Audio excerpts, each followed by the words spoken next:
Bayangkan suatu malam kamu bermimpi berada di pemakaman tua, dan dari sebuah kuburan retak terdengar suara memanggilmu. Tolong, doakan aku. Aku pernah sepertimu, menunda taubat sampai ajal datang lebih dulu. Apa yang akan kamu lakukan jika pesan itu ternyata memang ditujukan untukmu?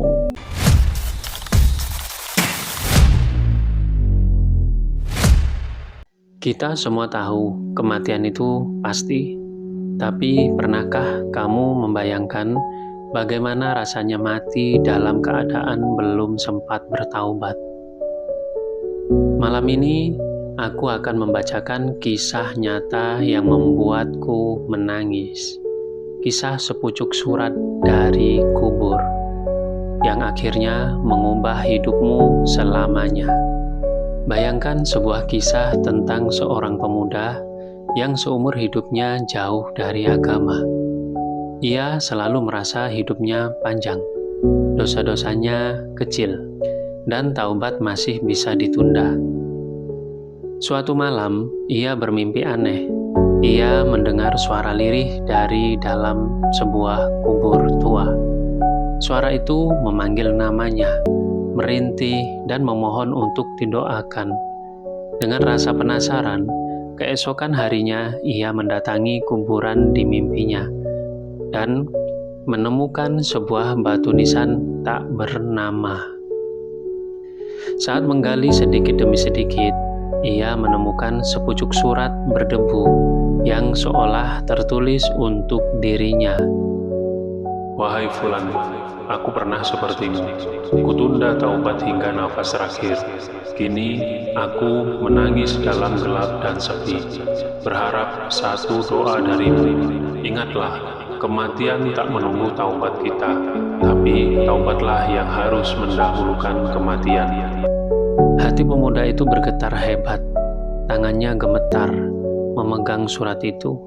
Air mata mengalir, dadanya sesak.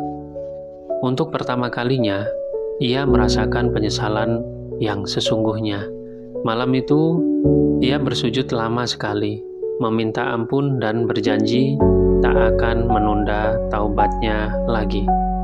Malam itu, aku terjaga lebih lama dari biasanya. Entah mengapa, hatiku terasa gelisah. Aku berjalan ke teras rumah, menatap langit yang kelabu. Bintang pun malu-malu menampakkan diri. Hati kecilku berbisik, kapan terakhir kali kau berdoa dengan sungguh-sungguh? Sejujurnya, aku hanyalah seorang pemuda biasa. Hidupku jauh dari kata taat. Sholatku sering terlewat. Al-Quran pun jarang kusentuh. Dosa-dosa kecil sudah menjadi teman sehari-hari. Dalam hati, aku selalu berkata, nanti saja taubatnya, umurku masih panjang kan? Tapi malam itu berbeda. Aku terlelap di kursi teras, dan dalam mimpiku, aku berdiri di sebuah pemakaman tua. Kuburan demi kuburan berbaris, sunyi, tak terawat. Angin berhembus dingin, membawa bau tanah basah dan daun kering. Tiba-tiba, terdengar suara lirih memanggil namaku. Fulan. Suaranya parau, seperti seseorang yang menahan tangis. Aku menoleh ke segala arah, mencari sumber suara itu, hingga pemandanganku tertuju pada satu kuburan tak bernama. Nisan batu sudah retak dan penuh lumut. Suara itu semakin jelas. Fulan, tolong aku. Bacakan untukku Al-Fatihah. Doakan aku. Aku terdiam. Jantungku berdetak kencang. Tubuhku gemetar. Lalu suara itu berkata, Aku pernah sepertimu, selalu menunda taubat sampai kematian datang menjemputku tanpa sempat memohon ampun. Aku terbangun, nafasku memburu. Keringat dingin membasahi pelipis. Suara itu begitu nyata, begitu dekat. Keesokan harinya, rasa penasaran mendorongku untuk pergi ke pemakaman yang kulihat dalam mimpi. Anehnya, meski aku tak pernah ke sana sebelumnya, langkah kakiku seperti tahu arah. Hingga benar, di sudut perkuburan itu, aku menemukan kuburan tua dengan nisan retak tanpa nama, persis seperti di mimpiku. Tanpa sadar, aku duduk di samping kuburan itu. Tanganku meraba tanahnya, seolah ada energi aneh yang menuntunku. Lalu aku melihat sesuatu di sela batu nisan, secarik kertas tua. Hampir hancur dimakan waktu.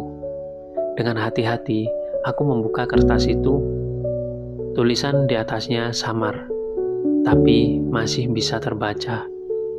Kata demi kata menusuk hatiku.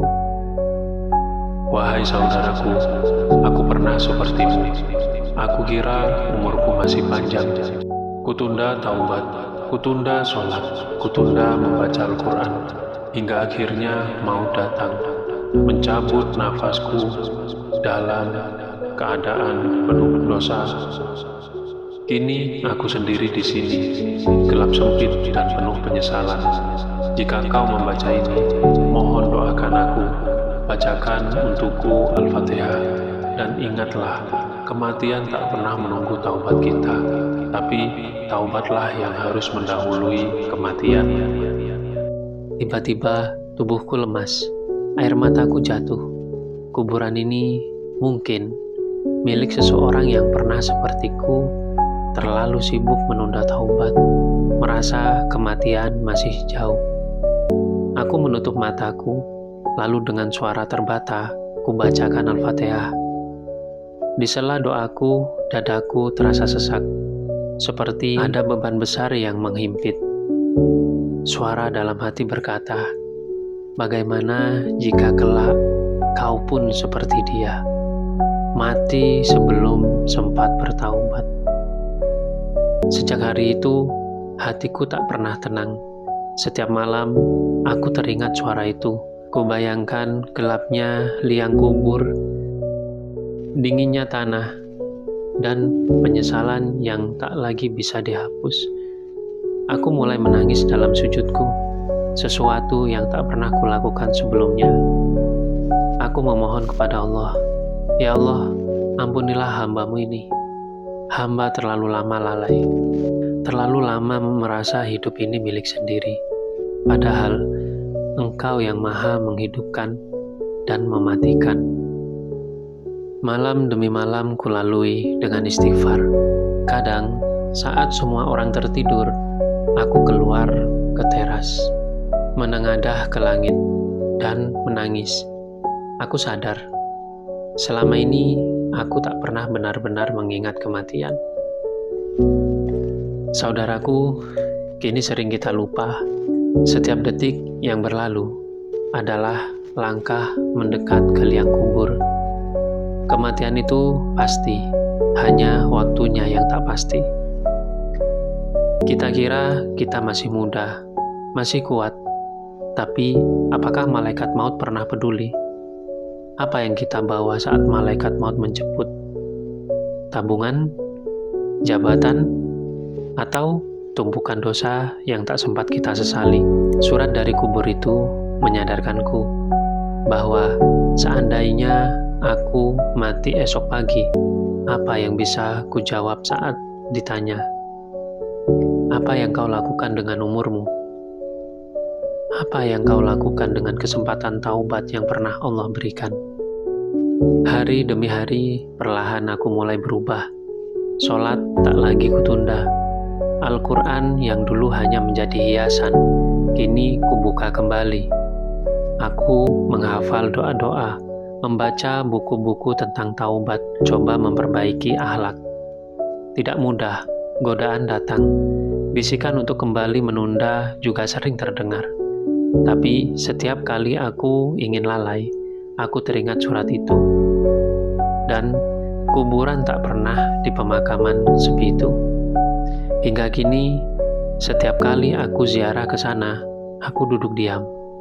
membaca Al-Fatihah dan berdoa, "Ya Allah, ampunilah dia yang telah mendahuliku, lapangkan kuburannya, dan ampunilah pula hamba-Mu ini sebelum terlambat." Saudaraku, jangan tunggu esok untuk bertaubat.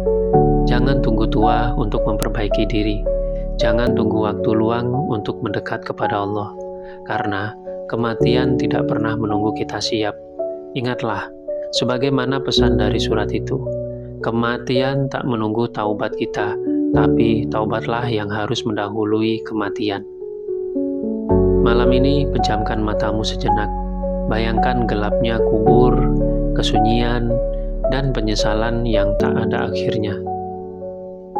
Bukalah hatimu, tundukkan dirimu, ucapkan astagfirullah. Ya Allah, ampunilah aku, jangan Engkau cabut nyawaku, kecuali dalam keadaan bertaubat dan beriman kepadamu. Karena taubat bukan hanya untuk mereka yang sudah banyak berbuat dosa. Taubat adalah bukti bahwa kita masih punya harapan, bahwa Allah Maha Pengampun, Maha Penerima Taubat, dan mungkin kelak saat kita telah tiada, kita pun berharap ada seorang yang masih sudi membacakan Al-Fatihah untuk kita, sebagaimana aku pernah membacakannya untuk penghuni kubur. Terima kasih, dan jangan lupa like, komen, subscribe, aktifkan tombol loncengnya untuk mengetahui tayangan terbaru kami. Sampai jumpa.